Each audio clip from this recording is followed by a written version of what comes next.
Yehuda, il y avait écrit Mitrilat Asiya, depuis le début de la fabrication du fromage, mais il n'y avait pas écrit Mitrilat Chaliva, il n'y avait pas écrit depuis le début de la traite. Et effectivement, on s'est renseigné, ce n'était pas surveillé depuis le début de la traite. Voilà. Alors je voudrais savoir, j'ai entendu qu'il y avait énormément de progrès réalisés depuis ces 20 dernières années par le Beddin de Paris. Je voudrais voir ce qu'il en est actuellement. Deuxième question, je lui ai demandé aussi au Mashgiach s'il trempait la vaisselle au mikvé. Il m'a répondu que non. Il la passe sous le robinet. Et troisième question, je voudrais savoir ce qu'il en est pour le pain.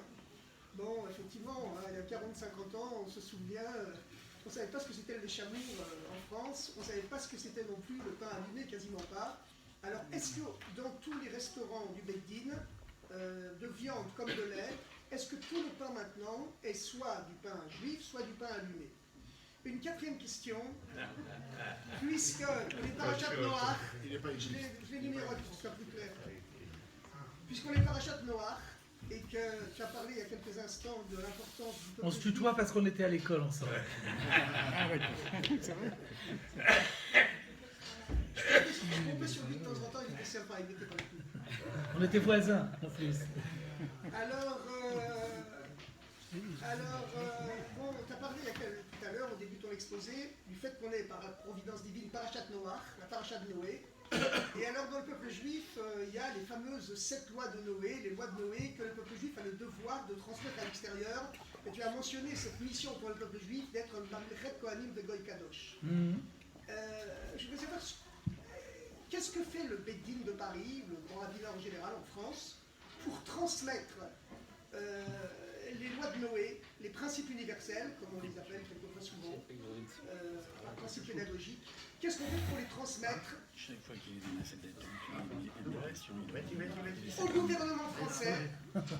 au gouvernement français, comme c'est le cas aux États-Unis par exemple, où il y a eu certains présidents américains, comme Reagan, qui mentionnent ouvertement les 7 lois de Noé et qui proposaient même de les mettre dans la Constitution. Qu'est-ce que le Beddin fait pour cela, pour répondre à ces principes universels, les 7 lois de Noé, chez les non-juifs? Et puisque vous avez souvent l'occasion d'être en contact avec le président, avec les ministres, est-ce qu'il existe une stratégie du grand rabbinat de Paris ou de France pour cela? J'en ai parlé une fois que lorsque Rav Korsia est venu ici faire une conférence, il m'a dit qu'il n'avait pas de stratégie. Il en parlait comme ça, quand il a eu une occasion, il coinçait un mot, mais sans plus. Je trouve que ce serait extrêmement important.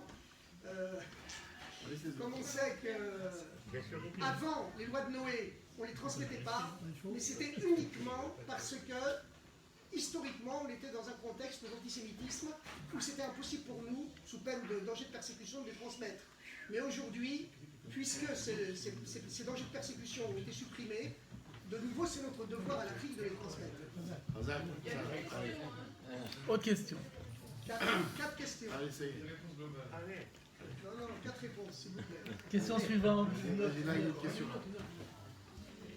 Est-ce que les matzot qui sont fabriqués par exemple chez Rosinski, il y a Emma, il y a même Labiton, etc., qui sont fabriqués pendant l'année hors Pessah, est-ce qu'elles ont le statut de pâte Israël, bichou Israël, ou bien c'est du pain goy? On n'a pas entendu la question. Vous aurez la réponse tout à l'heure. Vous aurez la réponse. Non, mais. Alors peut-être une deuxième question, plus fort peut-être. Un sfarad qui mange de la viande glatte, un séfarade qui mange de la viande glatte, est-ce qu'on considère qu'il mange de la viande cachère ou glatte? Encore une fois, Un séfarade qui mange de la viande glatte, comme vous avez dit, le Khalak Bet Yosef, glatte et cachère stam. oui. Un sfarade qui mange de la viande glatte uniquement, est-ce que c'est considéré qu'il mange de la viande cachère? Glatte. Cachère Bédine. J'ai pas compris. Vous avez dit que au Beddin, ce qui est Khalak Bet Yosef, vous considérez que c'est glatte, et ce qui est glatte, vous considérez que c'est cachère. Non, j'ai pas dit ça comme ça. On parlait de l'abattoir en Pologne. J'ai dit que pour les autres standards. Barouk, tu veux me faire 100 fois la copie.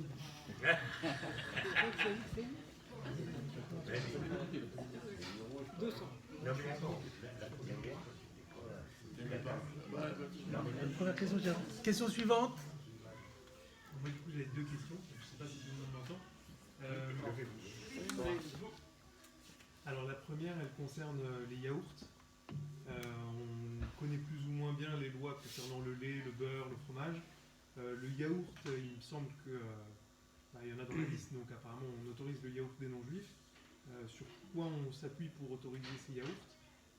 Ou est-ce que peut-être que c'est des productions qui sont faites, il me semble que la liste c'est fait par les entreprises, donc est-ce qu'il y a une autorisation spéciale? Sur quoi on s'appuie? Parce qu'il me semble que... Pourquoi poser la question pour le yaourt plutôt que pour n'importe quel autre produit? Parce qu'il y aurait peut-être une possibilité de considérer le yaourt comme un fromage. Ah, d'accord. Il y a certains fromages qu'on peut. Donc, et il me semble que, je dis peut-être une bêtise, mais il me semble que le Beth Yosef tranche plutôt en faveur d'interdire le yaourt des non-juifs. Donc comment est-ce qu'on se positionne par rapport à ça? C'est la première question. La deuxième, c'est par rapport aux PIMS. Pour ceux qui ont vu qu'ils étaient sortis de la liste, il y a effectivement noté qu'ils sont plus... L'U n'a pas répondu. Et il me semble que la liste, elle se base sur un principe en l'absence de changement, c'est toujours caché, parce que c'est un principe à l'Afrique. Est-ce que l'absence de réponse constitue un changement? Et est-ce que c'est pour ça que ça sort de la liste? Donc tous les papiers qu'on avait achetés avant, par exemple, est-ce qu'ils sont... voilà, cette question-là. Et une dernière petite question, c'est peut-être aussi une incompréhension, mais je vais parler du fait que pour les animaux, on ne vérifie pas toutes les possibilités de tréfote, parce qu'il y a une majorité d'animaux qui sont cachers, mais il me semblait qu'il y avait un principe à l'Afrique qui dit que quand il y a un safek qui est vérifiable, un doute qu'on peut vérifier, c'est pas vraiment un cas de doute, et du coup, pourquoi est-ce qu'on trancherait à la majorité dans un cas qui n'est pas vraiment un doute? Très bien. Moi j'ai une question. Pourquoi qu'en Amérique, 80% des produits qu'on achète dans une épicerie, quelconque goy, tout ça, est cachère? Et pourquoi qu'ici, 10%? Alors que j'ai lu un article dans le Figaro il y a une quinzaine d'années qui disait en vérité 80%, 90% des produits que vous pouvez acheter à Carrefour ou chez d'autres sont cachères, mais le Bédine met un veto. Est-ce que c'est une histoire, excuse-moi de dire ça, on va toujours parler de la Commercial. Voilà. D'accord. J'ai une petite question. Oui. Oui. On va entendre 3 fois la conférence. Une question. Ouais, j'étais gêné parce que vous étiez là, déjà entendu. Si. Pourquoi, je vais le dire un peu fort, pourquoi le veau a l'exigence du Halak Beth Yosef et n'est pas autorisé dans les autres catégories? Très bien. Une question d'une dame? Il y a une dame qui voudrait poser une question. Ben oui, moi j'attends les questions des dames, bien sûr.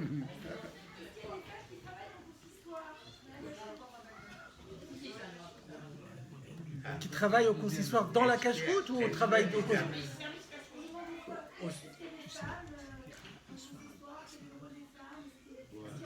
Ben, moi je suis environné de femmes, moi je ne suis qu'avec des femmes. Dans mon bureau j'ai 2 femmes.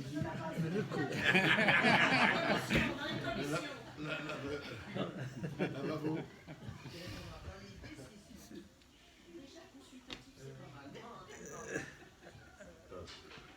Donc la question c'est... Est-ce qu'il y a des femmes qui contrôlent en fait? Est-ce qu'il y a des femmes qui contrôlent la cache-route? Des femmes qui statuent en matière halakhique, Voilà, alors. ça, Il y a des femmes qui statuent en matière Il y a halakhique. contrôle. Non, c'est pas pareil, contrôler. Bon, d'accord, je vais... D'accord. D'accord. Question suivante. Oui, madame. Pourquoi le poumon vous préoccupe beaucoup dans l'étude de la cache-route d'un animal et pas le foie? Bon, d'accord. D'accord, j'ai compris. Vous avez parlé des standards du rabbinat du Bédine de Paris au niveau de l'abattage. Vous pouvez trouver du Halak, Beth Yosef, Bélat, etc. Mais vous avez pas parlé de la cachérisation. Est-ce qu'il y a des différences de standards au niveau du Bédine de Paris par rapport aux autres Bédines, de la cachérisation, etc. De la viande?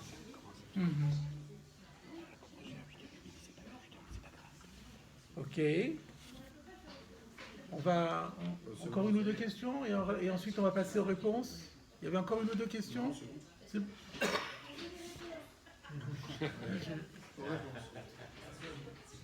Les réponses. Réponse? Alors, je vais prendre dans l'ordre. Donc, par rapport aux critères qui ont cours aujourd'hui dans les restaurants du Bédine de Paris. Alors d'abord, je voudrais faire une introduction en ce qui concerne les restaurants du Bédine de Paris, pour dire aussi, là aussi, au niveau de notre standard, encore une fois, que nous avons un standard, qui est unique en son genre, dans la mesure où nous avons un double contrôle. C'est-à-dire que tous les restaurants bénéficient d'un contrôleur sur place. Et là, je bifurque, je vous ai dit que j'allais regrouper les questions. Il y a parfois, en général, le contrôleur est de sexe masculin. Il peut arriver, lorsque on se trouve dans un laboratoire où l'environnement est à 100% féminin, que dans ces cas-là, on ne prend pas un chômeur, mais une chômerette. Et donc, il y a effectivement, parfois, le contrôle est confié à une femme et non pas à un homme. Ce n'est pas la majorité, mais ça peut arriver. Et donc, il y a le contrôleur local, mais il est doublé d'un contrôleur itinérant. Le contrôleur itinérant qui est donc délégué par le Bédine de Paris, qui est représentant le Bédine de Paris, et qui a toute une liste de restaurants ou de commerces, parce qu'il n'y a pas que les restaurants, il y a les pâtisseries, il y a les boucheries, il va donc faire un tour pour vérifier qu'il n'y a pas eu un trou dans la raquette. Et pour ça, je voudrais rendre hommage au Rav David Yanoula ici présent, qui fait partie de cette équipe de Happy Few, qui sont nos délégués au Bédine de Paris et qui assurent un travail très important et très délicat. Et je voudrais dire aussi, pour montrer que le consistoire ne cesse de progresser, aujourd'hui on a mis au point un système informatique qui fait que le Shomer Klali, on l'appelle Shomer Klali, le contrôleur général, quand il rentre dans un magasin, il a un logiciel, un questionnaire sur lequel il doit répondre à un certain nombre de questions. Et lorsqu'il a détecté quelque chose, il va prendre des photos, et tout ça va être instantané. Quand il va terminer son procès verbal, il va cliquer, et tout ça va être envoyé au central, au QG, avec des alertes, et qui nous permettra de réagir en temps réel aux problèmes qu'on a détectés. C'est des contrôles qui sont programmés ou est-ce qu'ils sont des... Non, ce sont des contrôles inopinés, inopinés, et c'est l'intelligence du Shomer Klali qui va peut-être aller dans un magasin, trouver quelque chose, dire il faut absolument m'enlever ça. Le lendemain, il va revenir et l'autre va se dire ça y est, il est parti, je suis tranquille pour une semaine. Voilà, c'est ça. Mais là, il faut beaucoup de finesse et il faut beaucoup de doigté. Et donc voilà, je tenais à le dire en introduction par rapport au restaurant. Alors, concernant le Mitrilat Ta'asiya, bon, je ne vais pas faire maintenant un cours sur le fromage. Effectivement, sur le fromage, donc vous savez que... Alors, avant de parler du fromage, il faut parler du lait. Donc, le lait, d'après de nombreux décisionnaires, et en tout cas pour les Sfaradim et même pour les Ashkenazim, d'après la loi stricte, le lait, en France, n'a pas besoin d'être contrôlé. C'est du lait non chameau ou du lait stam. Vous parlez des États-Unis, de 90% des produits aux États-Unis sont des produits qui sont faits avec du lait qui n'a pas été contrôlé. Et donc, par contre, les fromages, eux, doivent impérativement être contrôlés. Ça, c'est du Shulchan Aruch, sinon c'est pas bon. Maintenant, il y a des personnes qui s'imposent, et c'est très bien, de prendre que du lait dont chamour, c'est-à-dire dont la traite a été surveillée par un surveillant rituel qui était présent. On appelle ça du lait chamour. Donc, les gens sont libres de décider. La liste des produits, on a un tout petit peu abordé la liste des produits, vous avez eu raison de dire que la plupart des produits de la liste sont des produits qui ne sont pas certifiés. quand ils sont certifiés, c'est mentionné dans la liste, ce produit est certifié par le OU, par le Beit Din de Paris. Mais la plupart ne sont pas certifiés. S'ils ne sont pas certifiés, ça veut dire qu'ils ont été fabriqués sans aucune surveillance. Et donc tous les produits qui sont avec un L, automatiquement, ou enfin plus maintenant il n'y a plus de L dans la liste, il y a un berlingot, pour montrer que ça tient du lait, c'est valable que pour les personnes qui consomment du lait non chamour. Dès qu'il y a toutes les personnes qui prennent du lait chamour, ils ne peuvent pas les prendre. Pour les yaourts, c'est la même chose, etc. Puisque le lait n'a pas été surveillé. Mais comme cette liste est aujourd'hui utilisée par tous les consommateurs, même les plus exigeants, les plus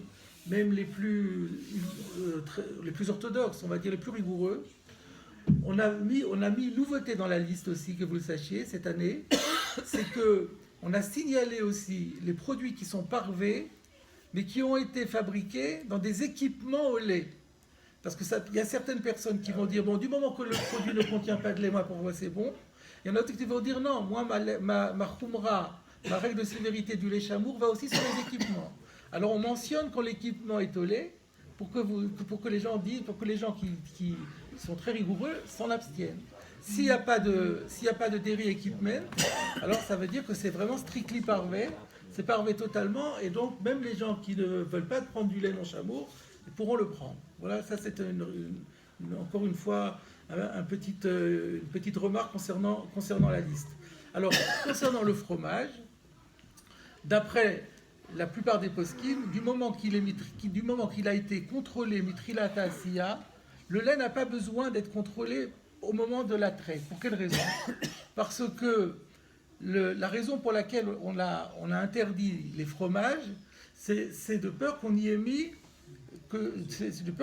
justement un lait qui soit interdit, qui soit d'une espèce interdite.